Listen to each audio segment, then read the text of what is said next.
So I wanted to comment on something real quick before I start. When I asked the question earlier about whether gender is an issue in the studies that are being done, the reason I asked that question is because from a public communication perspective, gender matters, right? And also a lot of the research that comes out that people latch onto gender matters. And so we know, for example, that there's a big push for breastfeeding, right? For breastfeeding newborns. What we don't know, what popped into my head today is, do we know whether mothers shed anything that's beneficial on their babies while they're breastfeeding? Is this kind of hinky? Is this working? Okay. And so gender matters in a lot of ways, and probably in ways that we haven't yet thought of. Sorry to make this complicated. Okay, so anyway, let me get started while he's hooking me up here. Is this on too? All right. I should have just dealt with being short. Okay. So anyway, it's going to put a corsage on me now. There, let me hook this onto my pants. Okay. Anyway, so I'm going to talk about risk in mass communication research. I'm going to talk about my research related to MOBE. Can I say MOBE? I'm gonna. And I'm going to talk about risk information seeking in audiences, because that's what I focus on specifically. And then I'm going to talk about what we need to do next, or where I think MOBE risk communication research needs to go. So the first thing that I want to do is just define risk, and I'm going to define it very simply. I'm going to use a dictionary definition, and we're looking at a situation involving exposure to danger, or we're looking at the possibility that something unpleasant or unwelcome will happen. And notice I circled possibility because certainty is elusive in science, right? In fact, if you Googled what's good for me, which I did last night, I see that coffee's back to being good for me, and so are naps. Wine is sometimes good for me, but not always good for me. And this doesn't call into question the quality of the science, although some of the science is probably questionable, but it calls into question the fact of how we understand the science, right? How we actually are puzzlers working with jigsaw puzzle pieces, and that when the media pick up one of those puzzle pieces and tell the public about it, it becomes confusing to them when the next adjacent puzzle piece comes to light. So I wanted to also focus on mass communication, and I'm going to use a textbook definition of mass communication, and that is you have a who, and that's the source, right? And then with that who, they say something. They have a message, and that something is said to a whom, which is the audience, right? So we have a source communicating a message to an audience via channels, and that's where the mass communication part comes in. These messages are disseminated to masses simultaneously. And also with what effect, and that effect can be a change in attitude, it can be a change in knowledge, it can be a change in behavior, or at least that's the intention. And then we also need to acknowledge that there are intended and unintended effects that come with mass communication. And so there's a lot of moving parts when we say we're going to communicate with the public. I want to talk about you as a source, because a lot of you are familiar with being a source, perhaps haven't thought about it critically, but let's dwell on that for a minute. A few years ago, my team conducted some interviews, and some of you might have actually been interviewed as a part of this study. 79 US scientists who study built environments, and many of them did self-identify as microbiologists. Basically, what you said was that the majority of you have talked to lay audiences about your work, and those lay audiences were, this is outside of a formal classroom setting, right? So not your students, but people who aren't your students.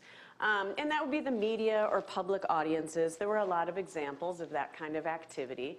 You often said that you were, or you said that you were often asked questions about your work in terms of whether it's relevant, right? And so people would ask you about human health implications. They'd ask you about mold, specifically mold in their home.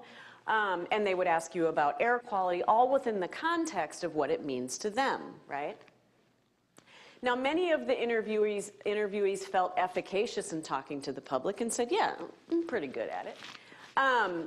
But actually, there was a number who did struggle to explain their research to the interviewers who were non-scientists. They were social scientists, but trained in communication research. And so although they felt efficacious, although the scientists felt efficacious, they did struggle to bring their research into lay terms.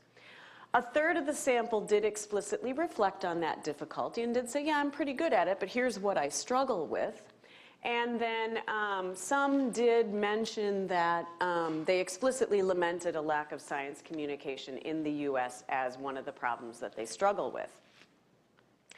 So I'm going to step back for a minute, and I'm going to talk about an example, something that I experienced this spring, and I think it sort of brings together in practical, just a practical example of what it is I'm talking about. So I was participating in a conference at the University of Texas that was sponsored by the School of Nursing there, and the focus of it was the physical environment's influences on health. Now, in the audience was faculty and students, but also City of Austin employees, medical practitioners, lawmakers, and community members. So it was a full room filled with people with a lot of different perspectives, okay? There was a panelist who was discussing her research on crib mattresses and SVOCs. A practitioner at the end of her talk wanted to know what to tell his patients. What can new parents do, right? What do we tell them? And it was the director of a clinic catering to low-income patients that posed the question. But when he posed the question, a lot of others in the room were nodding, like, yeah, so you're telling us this. What do we tell the people that we have direct contact with, who also happen to be very vulnerable people? So the researcher, now she doesn't study public health, right? She works in a lab, and she's a new assistant professor, and I point that out only because she has less experience being asked these questions, right? This will maybe be something that she'll build into her talks as she moves forward, but right now it was a very lab-based presentation. She studies SVOCs from mattresses, not what the public should do about them. Okay? Not a part of her portfolio, at least not yet. She talked, so when she answered the question, so there was some silence there while people waited expectantly. And she said, well, I'm a new mom. And she said, so what I did was I took the mattress and I put it in my garage and I let it bake there for a while. And it sort of baked off, the off gases. And the clinic director was really kind of angry with her. He said, my patients don't have garages. They live in really dense apartments. So what do I tell them? And a lot of people in the room nodded like, yeah, well, what does he tell them? And it was uncomfortable. It was very uncomfortable to observe, okay? And the exchange was tone deaf on both sides, right? So the scientist wasn't prepared to issue a directive to the general public. Okay, at least not yet. And there were a lot of people in the room, so whatever she said was going to leave that room.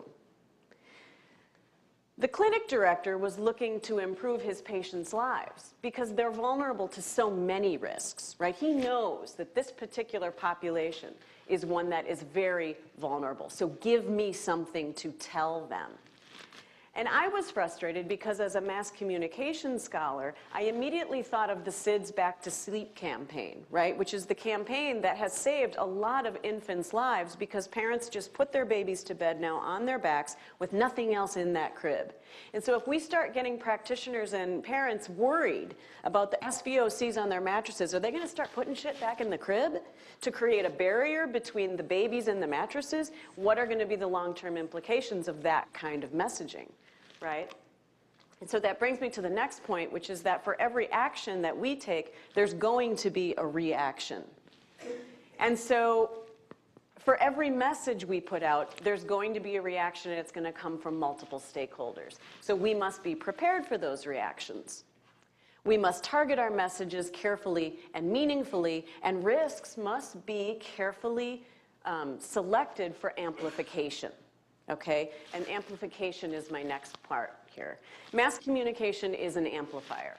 That is, a message is carried far. And it's carried in such a way that it gains status once the media focus on it, right? It gains credibility, it gains weight. Reporters also are trained to ask questions and will work to make their risk relevant to their readers and their viewers. This is a mandate for them. Whatever you tell them, they're going to keep moving it around until they find how it's going to be relevant to their readers and viewers. And so another thing that we need to note is that the source can't control the message once it's released, okay? You relinquish control once it's out there. And so we need to balance the public's right to know, because there is a right to know in publicly funded research, with the realities of mass communication that should be something that we think about critically in terms of how we put that information out there. And so questions you need to be prepared to answer include, who is vulnerable to the risk? What is the impact? What is the likelihood of that impact? What actions can be taken to alleviate the risk? What is gained with that action, but also what's lost with that action, right? And what's the cost for acting versus not acting? And what can we assume people already know or believe? Because they do. They're not coming to any of these topics with no knowledge, right? So what do they know and what do they believe? And what will make the risk relevant and compelling, especially to those who are vulnerable?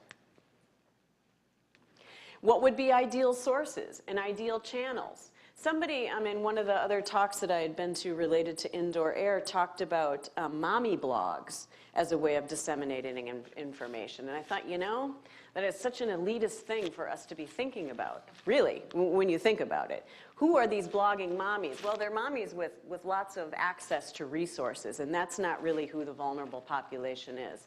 What partnerships can help get messages out and can help us to respond to questions over time? And that's why it was really important in that nursing conference to have clinic directors sitting in the audience talking about, wait a minute, what do I tell my patients? Here's how they live. So how can I make this relevant to them? And he would then play a role in disseminating that information. So in our focus on audiences, right, every risk message has multiple audiences. We also need to think about the personal and social implications of a risk, and that can help us to segment our audiences meaningfully. And also, this makes me think of, so if you think of two vulnerable audiences in particular, because we're talking about built environments, so these would be people who spend a lot of time in built environments. I know we all do, but there are some who spend more time than others, right? And that would include the homebound elderly, and then also parents of newborns or infants or small children. They spend a lot of time in the home as well, and they have children who are very close to these surfaces in the built environments. And so when I talk to them about carpet, I need to think about the competing risks. And so if in one of the sessions that I was in a few months ago, one of the researchers who study carpet said, God, I just want to tell people to get rid of all carpet. And someone else in the room said, wait, the elderly, they need carpet to break their fall, because they're particularly vulnerable to falling and breaking a hip, and that can be an end-of-life issue, really. And so thinking about the other risks that are competing and how people think about the environments in which they live in. Parents think about this as well, too, right? I have concrete floors in my house, which I love for cleaning purposes, but the sound of a kid's head hitting a concrete floor is not a comforting sound, right? And so maybe I should have carpet. Think about that for a minute. Okay. My kids are fine. I have 5. They're all fine. So an information-seeking framework. This is. I tend to think about audiences in terms of how likely they are to seek information about a risk. And the reason I focus on seeking information is because I'm really looking at that tipping point, right, where people say, I need to know more about this risk, because once they reach that tipping point, they become sort of co-collaborators in this process, right? And so it's important for us to know that people do not just absorb the information that we put out there, right? We act like that sometimes. We have this really important information. Here it is. And people just back away, right? They have to engage cognitively and sometimes even physically. They have to physically come into contact with that information, whether it means picking up a pamphlet, going to a website, picking up a book, turning on the TV, whatever it is. There's a physical component as well. And all of that has to happen to process and make meaning of that information in a way that's personally relevant. And so the goal is to make information enticing without losing its integrity. And I understand that, because that is something that if your research loses its integrity, you have lost a tremendous amount, right? And so trying to find a balance of maintaining the integrity while making that information enticing. And so when people do actively seek information, what I've learned is that they're motivated by perceived risk. All right, so what is the level of risk that they perceive? And the higher the risk, the more likely they are to want to engage with information. What is their existing knowledge? Because that existing knowledge is going to serve as a framework for processing any incoming information. And then that juxtaposed with how much information do they think they need. We have to constantly do an assessment of this because we are constantly inundated with information, right? So what is the distance between what I think I know and what I think I need to know? And the larger that gap, the more driven I will be to seek information. And then also just my general beliefs about information seeking. Do I think it's helpful? Do I think it's useful? Beliefs about the ability to get and process information. Do I know where to find it? Do I think that when I do find it, I'll be able to understand it? And then finally, social norms related to being informed about the risk. Do people around me expect me to know something about this? And that particular factor ends up carrying a lot of the variance in the models that I've worked with. That is, it is very social. Seeking information is a function of our social relationships. It matters very much what we think others expect of us. This is what the model looks like if you were to do a structural equation model, blah, blah, blah. Okay. So, so thinking about the connection of the source to the audience, we are a privileged group, right? And let's think about that for a minute. We really are. And so we need to remind ourselves, and remind ourselves often, that only 29% of adults 25 and older have a 4-year degree, okay? The other 71%, though, okay, they can make important decisions about their homes and their health and their family's health on a moment's notice, and they do it all the time. So we can't underestimate their ability. Now, 43% live in rental housing, and they're limited in the actions that they can take. So we need to think about that, too. Also on audiences, 15% live in poverty. Okay? Which means they can't afford much in the way of remediation or lifestyle change. So when we're thinking about what actions we want them to take, we also need to be aware of that. And then I want to talk about audiences being plural. And I mentioned this before, but let me really drive that home. There is no monolithic audience. Okay, and we talk about public communication. There's not just this one public, and we're just going to go communicate with them. There is a lot of audiences, and they need to be reached uniquely, because if we talk about the social and psychological context in which they're operating, we need to respond to their resources, we need to respond to their values, and we need to understand the competing threats to their health, their safety, and their quality of life, because that's how they're going to process the information that we put in front of them. Okay? And so where the research needs to go next, I think one of the first things we need to do is get a better understanding of how ordinary people think about their homes, their workplace, their car. Had an interesting conversation with the cabbie this morning about the interior of his car, the environments in which people spend so much time. We also need to understand the schemas. I talked about prior knowledge before. That is the pre-existing information, but also the habits and the competing needs that people will apply to any risks that we want to share. And then we need to use this information, right, about our audiences to locate meaningful audiences, that is, groups of people for whom a particular risk message will resonate in a particular way. And so that's why we're subgrouping people into these smaller audiences so that we can better understand how to make the research relevant to them, and then also to predict how they're going to respond to it if they do find it relevant. So another thing that I've thought of is, God, maybe, we need to think more critically about training for ourselves, and maybe that would be something like an e-module or something. I know everybody loves modules, right? Everybody loves those online trainings. But they can be disseminated at a low cost, right? And they can be shared with microbiologists, and they can feature ordinary people discussing what they know and what matters to them when it comes to the built environment. It can include concrete ways to bridge the gap between remaining true to the science and making the science relevant outside of the lab. And it can also be, can offer a case study of how people in the media will respond to a risk once you present it. And here's a little hint, it's not going to go as planned. It's just not. It doesn't mean it's not going to go well. It can go well, and it often does go well, but it doesn't often go as planned. And so in sum, for MOBE risk communication, we need MOBE researchers to be trained as information sources. We need to carefully construct our risk messages, right? We need to work harder to understand our audiences and understand that there are many audiences that we need to respond to. And we need to plan for intended and unintended consequences once we start talking about more publicly the research that's being conducted and discussed today. All right, that's it.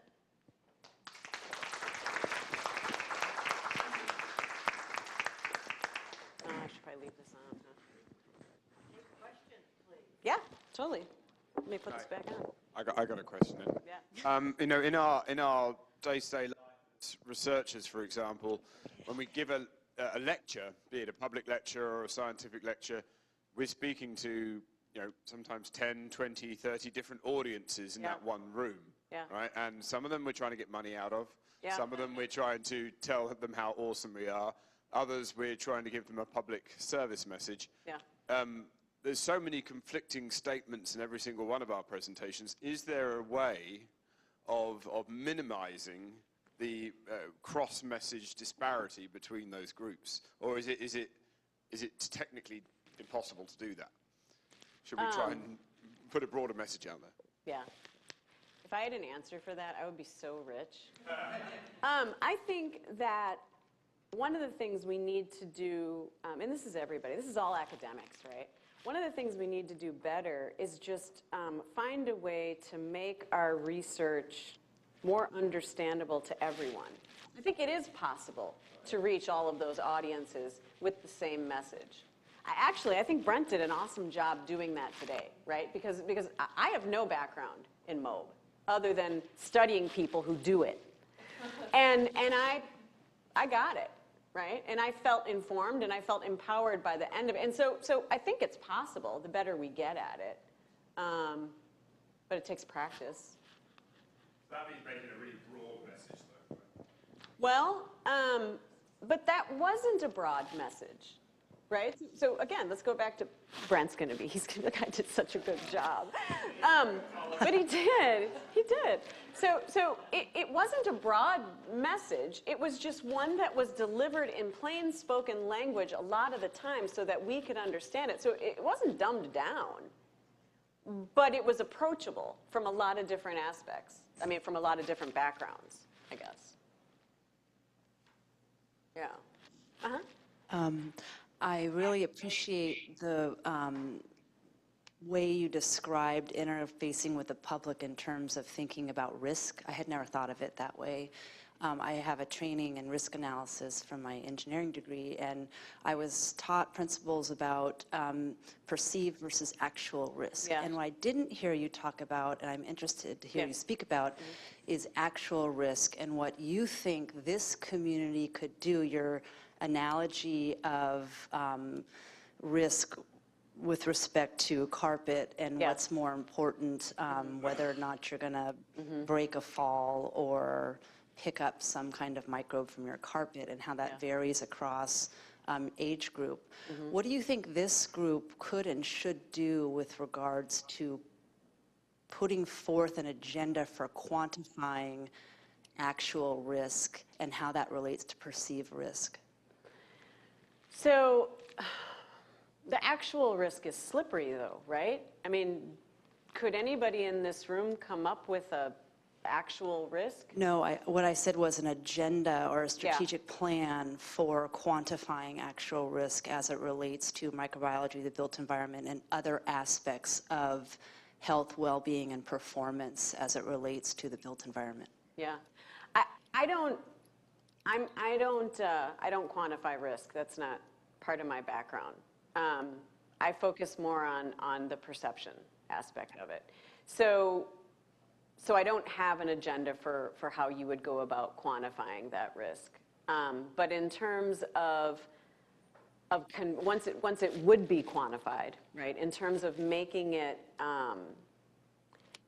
something that would resonate with the public, I think that we're still trying to figure out.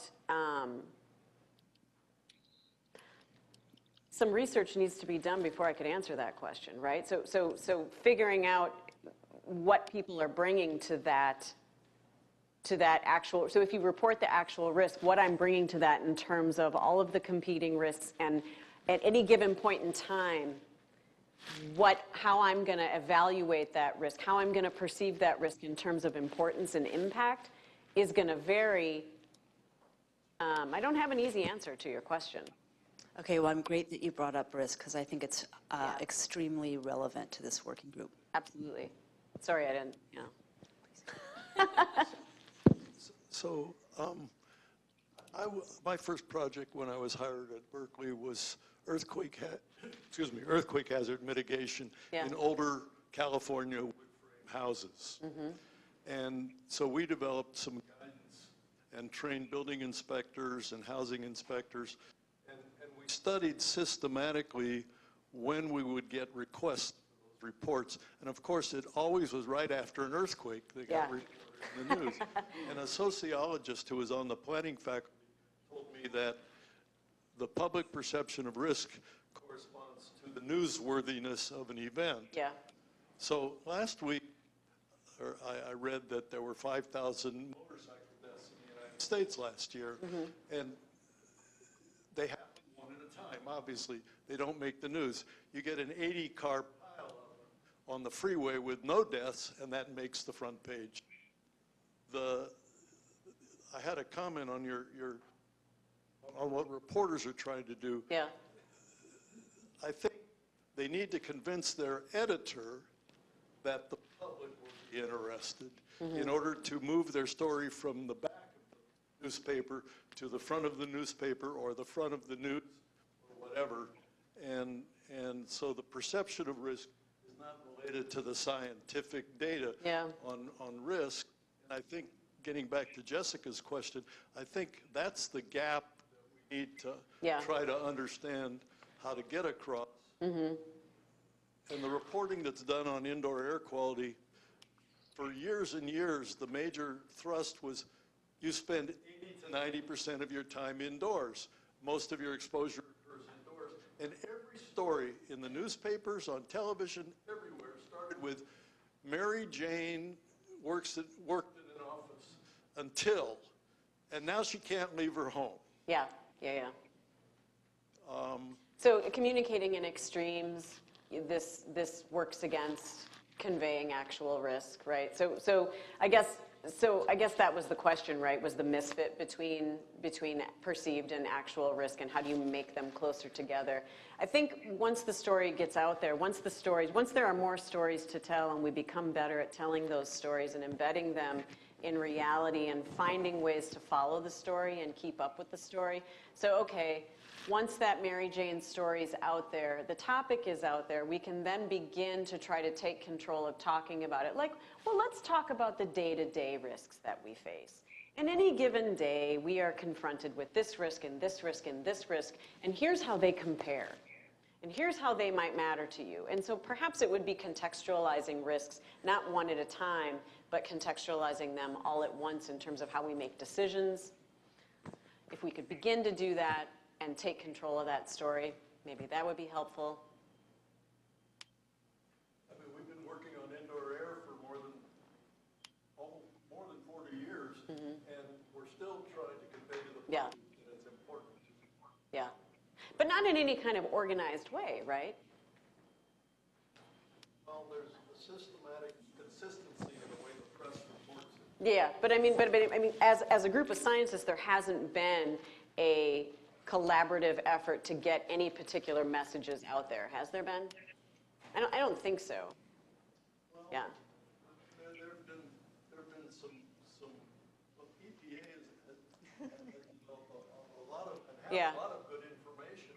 Yeah. I'm amazed when I get phone calls from people who haven't accessed Yeah. that excellent information. Or even know that it exists, yeah. Laura and Terry are responsible for some of the latest and most valuable that Yeah, people don't know about. yeah. One more question for LeeAnn, and then a general discussion. Oh, okay, was it over there? Sorry. We'll have. Okay. And then Jean and Sean.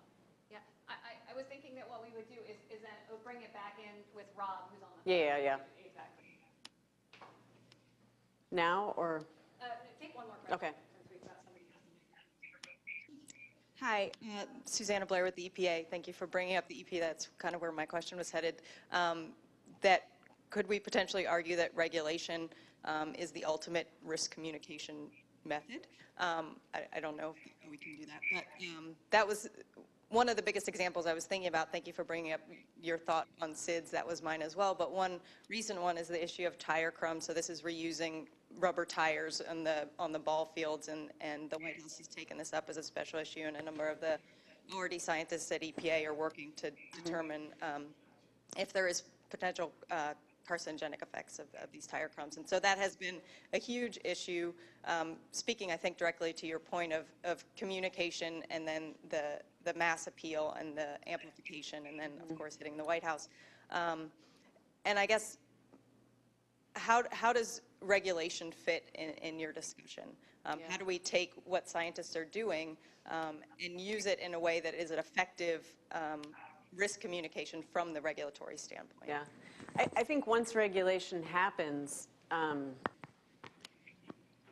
the communication has been going on for some time, right? So there's going to be a lot of discussions that are going to take place before any of this would end. I don't think we're at the point of anybody pushing for regulation yet on any of the science that's coming out here, is there? I mean, I think that's part of the funding of this group. Yeah, yeah, but is the science at a point right now where anybody in this room would start arguing for any specific regulations?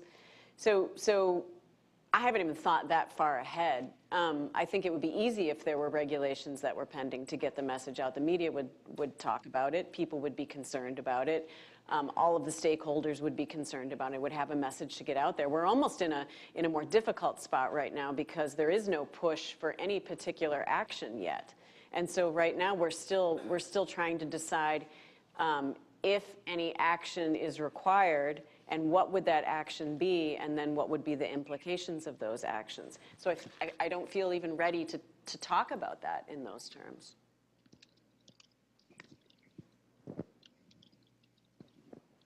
So, is this thing on? So I work for, the federal government, and part of what we do is we have to help people with indoor air quality problems on a regular basis. Yeah. Take calls, and we do studies over the phone, we do studies in the field, and one of our hardest issues is this risk communication. Yeah. Because what we found, and we deal with more the adverse effects up to now. So as scientists, what we always find is that people want much more certainty in an answer than we can give. And in fact, they get incredibly angry when you cannot give them the certainty and really think that you must be a fool. Yeah. And that's the way it comes over. So that what they do is they go towards sources of information which appear to have certainty. Yep. And they may be wrong, but they take that over you. So we had it's a very important issue for us on how to try and understand to make people realize that we don't have the knowledge to tell them certainty. So what do you Is do? my building safe? What do you tell them to make them more comfortable with that uncertainty? I don't have the skills to tell them anything because I don't have the certainty. So how do you tell them, if you don't have the certainty, what to do? They want to know, do I have to leave the building and should it be closed? Yeah, And that's it. And if you can't say yes or no, you might as well not say anything. yeah. So- So increasing people's comfort level with uncertainty is part and parcel with discussing this kind of research, with discussing any kind of research, right? And it's interesting because I was at something a few weeks ago, and the person sitting next to me and I were sort of lamenting, like, when did science have to become certain? Like, when, I feel like a switch was flipped. I don't know when exactly it was, but when did that become the expectation?